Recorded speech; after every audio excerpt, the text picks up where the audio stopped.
Hey guys, hope everybody had a good weekend. Let's go ahead and talk about this quiz that you had on Schoology over the weekend and review it. You should have, if you submitted it, you should already know your grade. I'm pretty sure I set it up that way. Somebody messaged me if that's not the case, if you took your quiz over the weekend and you did not get your score back when you submitted it. Just send me a message so I'll know to set that up differently the next time. Numbers 1 and 2, we're talking about whether or not something is a linear equation. And the way that we determine if something is linear is that it can be written in the form of ax plus by is equal to c. This is what we refer to as standard form of a linear equation. Both of the variables here in your standard form are raised to the first power. Okay, so anytime you have a variable that's raised to any power other than 1, then that's not going to be linear. Okay, so as soon as you see an exponent 2 or greater, we know that that is not linear. There's going to be some sort of curve in your graph. Number 2, the equation y equals negative 3x plus 4 is in standard form for a linear equation. Well, let's compare this equation to our standard form over here. Does this follow the same pattern? And it does not. Okay, this is linear, but I don't have x and y on the same side of the equal sign and the constant by itself. Okay, so I can rearrange this as 3x plus y is equal to 4 and get it into standard form, but as it sits right now, it is not. Number 3, vertical lines have an undefined slope. This is just a matter of knowing your different types of slope. I had you jot this down in your notes from your last lecture video. And as you see here on the very right, we have a vertical line, and that is defined as being an undefined slope. Okay, there's no change in my there's no change in my x coordinates here. So what you're going to end up with is some change in y over 0. Anytime you have a 0 in the denominator, you're going to have an undefined term. Okay, as opposed to having a horizontal line where you do not have a change in y, but you do have a change in x. Okay, so anytime we have a 0 in the numerator, then this is going to be equal to 0. Okay, so horizontal lines, slope of 0, vertical lines, undefined slope. Back to number 4. This is just plugging in to your slope formula. Okay, so your first order of business here is always going to be to label your points, and it does not matter which way you label the points. This can be x1, y1, or this can be x1, y1, because what we're doing here is we're taking 2 points on a line and we're measuring the steepness between them.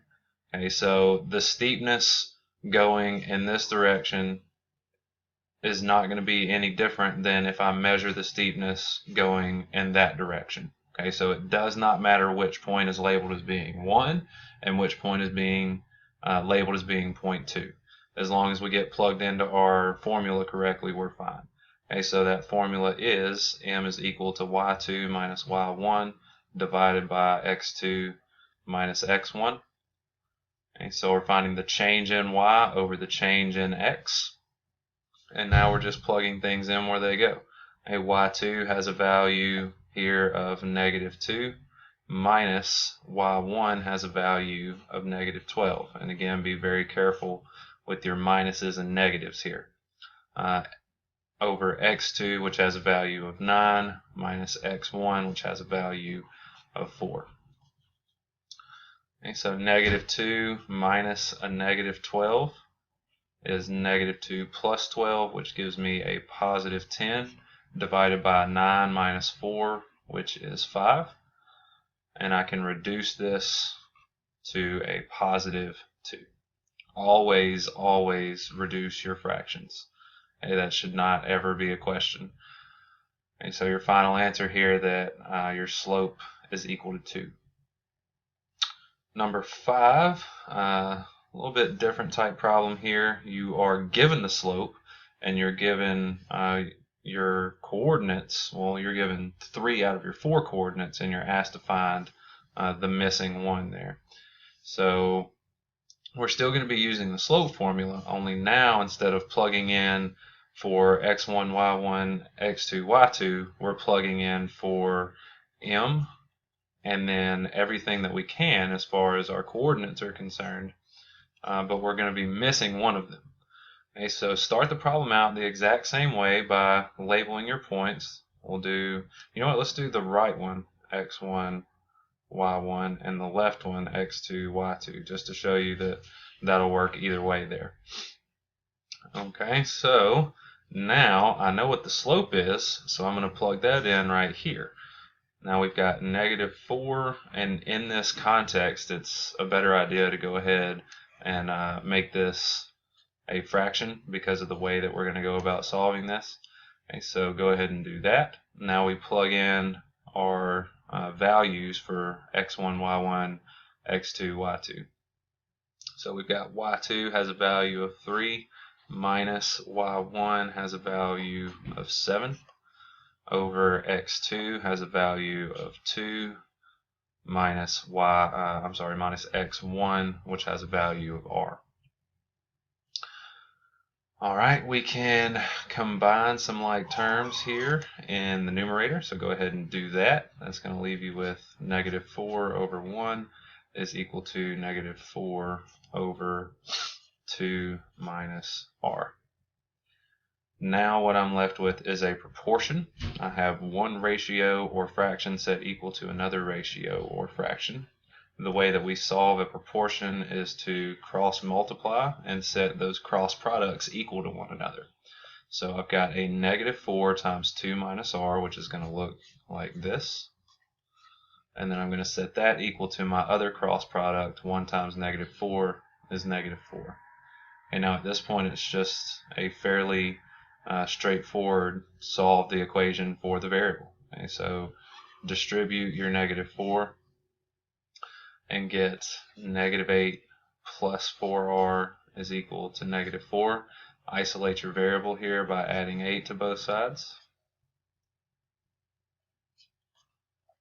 -4 plus 8 will give me a +4, and then you want to get rid of the coefficient there by dividing by 4 on both sides. So your missing coordinate here was +1. And you can always go back and check these problems if you want by going back to your original, okay, and saying, well, if I have the points that they gave me and I take what I found r to be equal to, and then I take these 2 points and find the slope between them, then I know that it should be equal to a -4. And so that's how you can always go back and check that.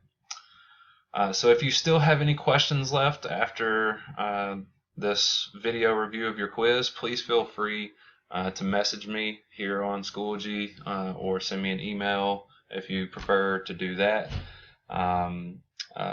Several of you have messaged me over the weekend, which is awesome. I encourage you to continue to do that, and looking forward to being back next week.